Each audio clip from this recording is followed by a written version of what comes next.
Okay, today is June 30th, so it's been more than 24 hours since HICEEC.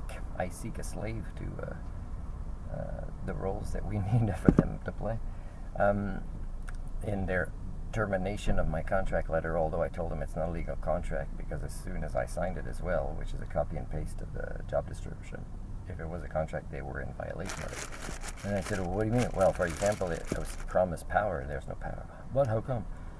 It's for them to talk about in the committee. But anyways, but still, that contract or the termination letter doesn't even have an address for their organization. And still, at that point, after I'd done a lot of hours, there's still no talk or paperwork trail about how they would pay me. No. She mentioned, the tax form. I was never provided with one. I've been wanting to sit down and negotiate just a way that my salary gets paid for an electric motorcycle, which would not be bad if their dream for the blue bus is to eventually get an electric bus for the driver to have an electric motorcycle. So again, the scam is very apparent. And but you can see my nails.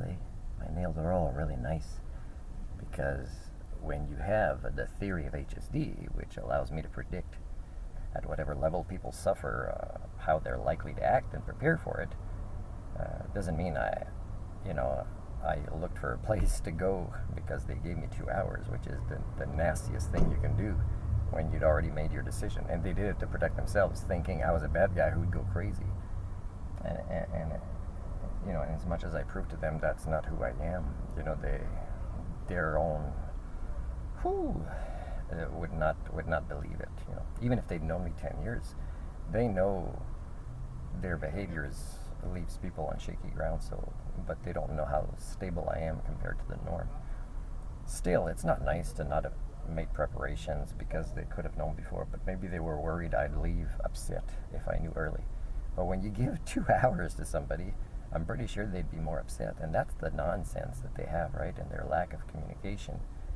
Thinking that somebody who actually is a real Homo sapien, actually capable of discussion, creating win-win scenarios, is not somebody they should fear. They should fear their own selves because they are the ones sabotaging their own dreams, their own lives.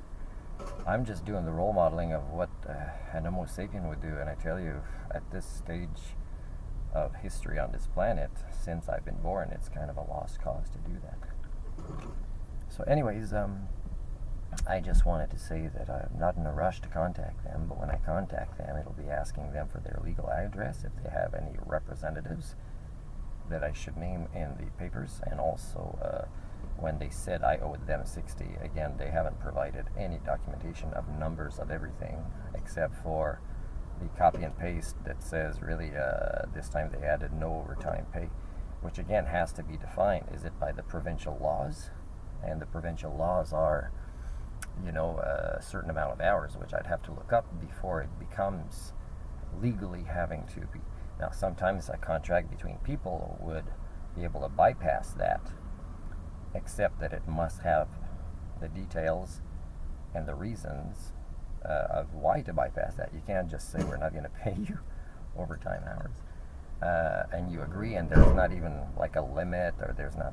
And I think they knew that they were gonna, put too many hours on me. Now I could have handled it, but what they couldn't handle is somebody that I told them I wasn't at the beginning. I'm not somebody who's addicted to the monetary paradigm that I'm so grateful that even if they don't pay me overtime to be paid this, which I don't even know if they were going to pay me a month later and then at the end. I don't know. There was never any. They always procrastinated, they delayed, pushed back the important conversations.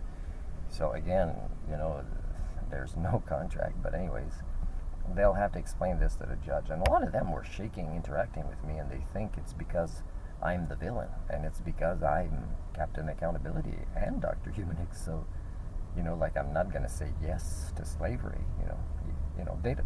And I'm not saying this committee is, plotting and using the word slavery, but unconsciously, as their world is getting more and more about to crumble around them, is they're just, even if it's just unconscious, they just they're just fearing what is to come, which is based on thousands and thousands of choices they made way before this year, or they ever, heard of me or hired me. And that's sad that they wouldn't let me help them and guide them, even if we had agreed, okay, well, I recommend a lot of personal development workshops, which I can do. If you don't do it, okay, but we should at least set a precedent that if you want me to help you achieve this goal, which is not just about managing drivers that you don't have, but that is actually making this project work, including fundraising for an electric bus in a couple of years and things like that, and getting the community more involved. But when they did their send-off, it's pretty much a few of them and their friends, not even that many people. So I could tell already, when they say, oh, don't listen to what people are saying in the community, they're really negative. They were saying this since the beginning, but the community members, I don't think are upset to have a bus. I think they're upset about other things. And it could be about what these bigger elite wannabes in the communities of Hornby Island were doing for years, right? So, and again, this is stuff that has nothing to do with me, but it's going to come out in court. I will leave it open for people to come talk and say what they have to say. I'm a culture repairer. So it's not just about recuperating money. It's about making sure nobody else might be the victim of slavery from this elitist committee that is probably just about, they have an exit survey for what it was like.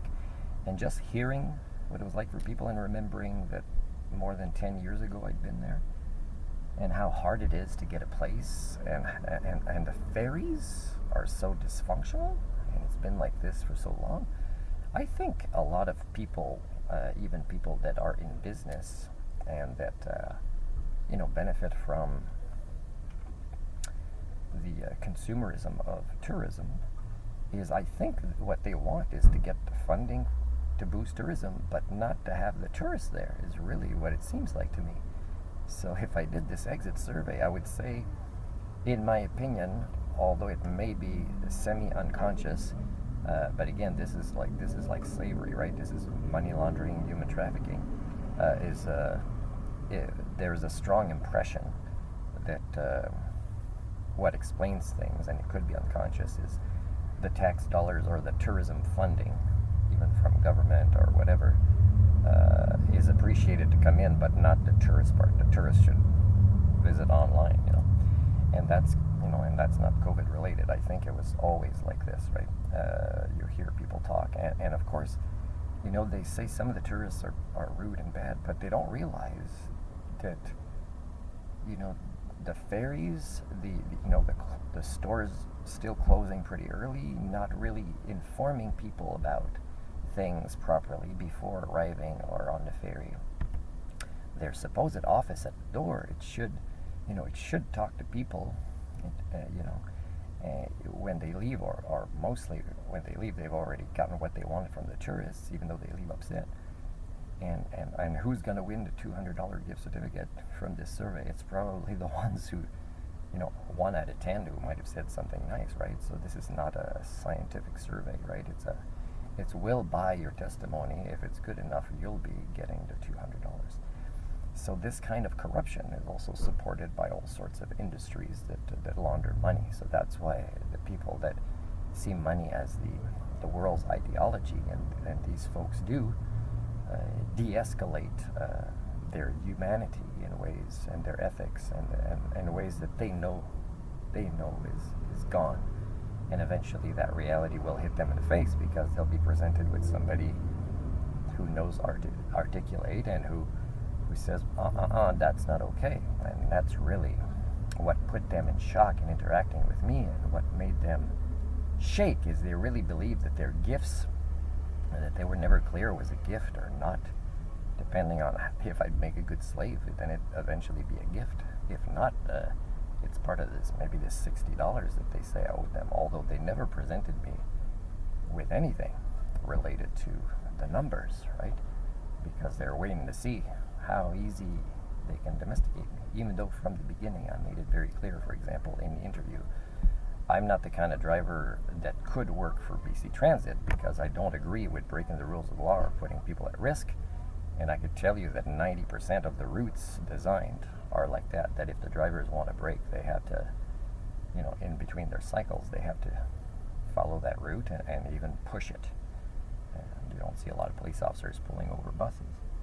But I would if I was a police officer, which is why I wouldn't succeed in becoming a police officer, because I'd want to enforce the law, including from public servants doing things.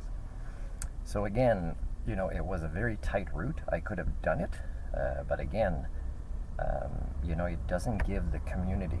I would remove the name community from the bus thing because it doesn't give people a chance to interact with the driver, which they enjoyed, get information that they should have already gotten.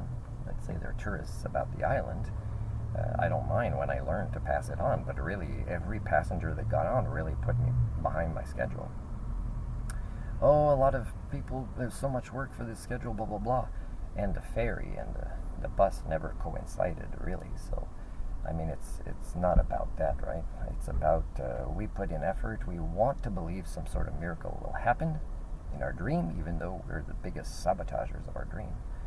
And if you don't become a good sheep and enslave yourself to us, then you'll get this vague letter that doesn't even say anything, really, including who they really are. It doesn't even say the people that are really in charge of this HICEEC or not, who are just probably going to keep applying for funds where they may more or less